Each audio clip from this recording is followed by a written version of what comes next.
to the love of my life. I awoke this morning with a smile on my face as I recalled the dream I had of you. Soft hands, a warm smile, and a laugh I never get tired of hearing.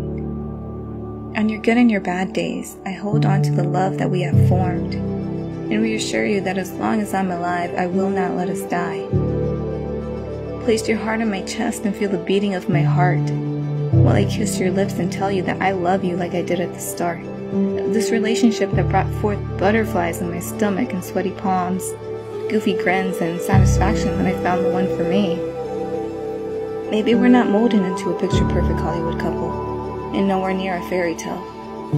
But the imperfections and the struggles we face together are what make us stronger and show us that this love is worth fighting for. After years of being alone and searching for my so-called soulmate, I came across you and felt a love I never felt and do not want to lose. Maybe I stumble across my words and fail at times when you need me by your side. But trust me, I notice all your little quirks, the aggressive and timid sides of you. The faded red string between us is our connection, and the proof of how we are meant to be. In the words of Edgar Allan Poe, this I can say, that I have found my lover, my best friend, my beloved Annabelle Ling.